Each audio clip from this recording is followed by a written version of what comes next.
Hello ladies and gentlemen, my name is Pixel Twitch and welcome to the Sapphire Tech YouTube channel. Today we're going to be taking a look at the recently released Far Cry 5 running on the Sapphire Nitro Plus RX Vega 64 graphics card. Like always, we're first going to take a quick look at the performance numbers and then we'll go a little bit deeper into Far Cry 5 itself so I can give you guys my early impressions. Right off the bat, I am pleased to report that Far Cry 5 is a very well optimized game and runs extremely well on the Sapphire Nitro Plus RX Vega 64 graphics card. As you're able to see from the performance stats in the top left, we managed to hold a very respectable average frame rate in the late 80s to early 90s, all while playing the game maxed out on the Ultra Settings preset at a resolution of 2560 by 1440. As expected with any huge open world game, the frame rate can vary quite heavily depending on where you are at and what is happening on screen. However, it does appear that the developers have done a great job when it comes to making sure that the majority of these high action set pieces do perform well, to the point where we would often actually see a frame rate boost during these action heavy segments. Not only are these numbers very impressive, but the visuals themselves are stunning. Without a doubt, this has got to be one of the best looking games on the market right now. I did also manage to get a little bit of playtime at 1080p and unsurprisingly, yet again the performance was great, hitting an average around 110 to 120 frames per second. Now with that out of the way, let's talk a little bit about the game itself. Now if you've ever played a Far Cry game in the past, it's pretty safe to say that you probably already know what to expect here, but if not, let me quickly get you up to speed. Far Cry games are first-person shooters where you're placed in a huge, beautiful, and often dangerous open-world sandbox where you are tasked with taking down some crazy villains. This time around, you play the role of a mute rookie cop tasked with slapping the cuffs on a psychopathic cult leader by the name of Joseph Seed. Predictably, things don't go exactly to plan, likely due to his crazy followers throwing themselves into your helicopter's rotor blades while you're already 100 or so feet in the air. Bringing that chopper down, freeing their leader, and yeah, kickstarting what they believe is to be the end of the world. Begin the refeed! We gotta get out of here. You somehow manage to escape this wreckage. You take part in a chase sequence that ends with you getting blown off a bridge by an attack plane. You almost drown before once again breaking free, pass out, and end up being rescued by an angry old war veteran. Now, I'm guessing that somewhere along this journey, you must have taken a pretty nasty blow to the head because rather than trying to escape the area and get help, you instead decide that the right course of action is to form a resistance. Oh, and I forgot, this all happens in America by the way, Montana to be exact. I suppose what I'm trying to say is that just like all the other games in the franchise, you really need to be able to suspend your disbelief in order to get the most out of the story, which honestly is not too bad, providing that you can see past some of them holes. But anyway, let's move on from the story and talk about how the game actually plays. Whenever I make one of these videos, I really like to sit down with a game for a decent length of time and try to really cement my thoughts and opinions, which allows me to explain to you guys what I consider to be both the good points and the bad points of any game in question.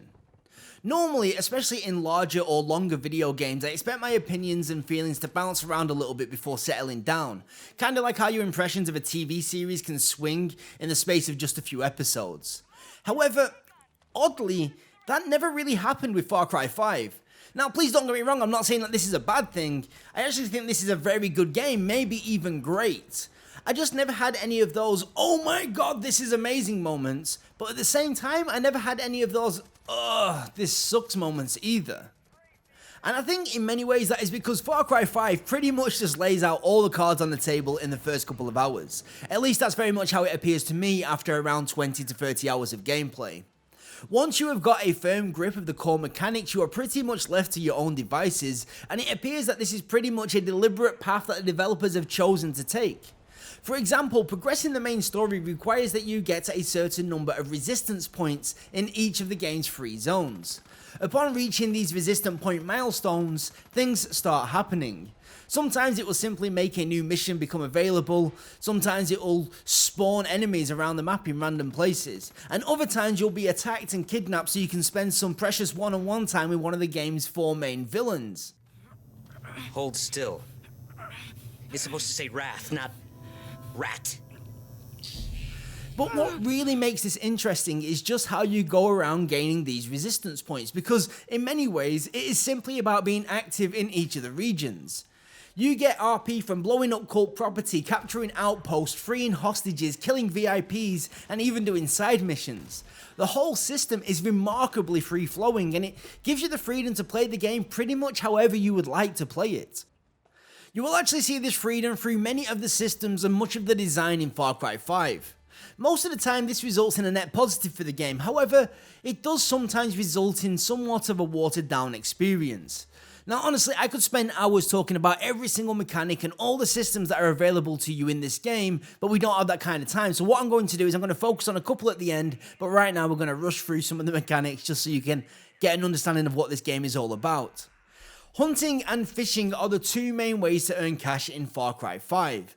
While not the most in-depth version of fishing I've ever seen in a video game, this is a fairly nice addition and it does work really well. Different bodies of water contain different fish, and you can even go for a statewide record when it comes to the size of your catches. Hunting, on the other hand, is unfortunately pretty watered down when compared to the previous entries. This time around you just want to get a bow or a sniper rifle to get the best quality skins, but really any weapon will do. You choose the animal you want to hunt, find it, kill it, skin it, sell it. It's as simple as it sounds. Just to be clear, cash is used to buy weapon upgrades, new weapons, vehicles, your cosmetics, and even buy ammo and other supplies, just so you know what I'm talking about. We now have a guns for hire / fangs for hire system that allows you to take a couple of NPC, humans or animals on your adventures with you.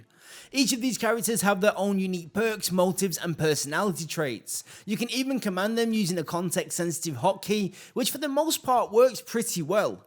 I have to say I quite like this system, and again, like most other things, it's completely optional. Vehicles. Yup, there's lots of them, including lots of planes and lots of helicopters. Thankfully, they all seem to control extremely well and feel a lot of fun to use. The only problem that I really have with the vehicle system is that due to how contested the roads are for the majority of the game, it's not like you really get as much use out of them as what you would probably expect. Unless of course you do the smart thing and focus on off-roading. We even have some very basic, very light character customization this time round, so you can look unique in multiplayer or co-op. But the two things that I really wanted to focus on right now were the weapons and the skill system. First up, weapons. Far Cry has always had fairly decent feeling combat, but this time around it's really been taken up a level by the inclusion of full bullet physics, meaning that you now need to compensate for bullet drop and lead moving targets. I have to say this has got to be some of the most satisfying shooting I have personally ever experienced in a video game. While aiming at enemies' heads and pulling the trigger has always felt satisfying, this time around it also feels rewarding. And finally, the skill system. Like most games these days, in Far Cry 5 you will have the option of unlocking lots of skills throughout your playthrough. Everything from extra health to cool gadgets like the grappling hook. But what makes this game different, however, is how you actually get the skill points required to unlock said skills. Rather than being gated behind a leveling process, this time it's built into the exploration and the completion of challenges. Challenges are just basically like achievements, by the way. Personally, I really like this system a lot because rather than simply grinding XP, it allows you to focus on obtaining skill points when you want them and not having to worry about them when you don't. Again, it's freedom. But anyway, let's start to wrap this one up. Ubisoft have, in my honest opinion, done themselves proud with Far Cry 5. I have enjoyed my time with it so far, and I do plan to continue spending time with it over the next few weeks. I've not even managed to touch on the fact that the entire game is playable in co-op with a friend, or the fact that there's a cool arcade mode with a level editor. There is just so much here to enjoy and experience. I personally don't think you can go wrong with this game. Anyway guys, thank you so much for stopping by and watching till the very end of the video. If you guys are new around here, how about slapping that subscribe button so you'll be notified when we next upload? Also, if you found this video helpful in any way, how about slapping that like button so we know to make more content like this moving forward? If you've got any questions about the game or the graphics card, then please do feel free to leave me a comment in the comment section below this video. Thanks once again, I have been Pixel, and until next time, I will catch you later. Bye bye.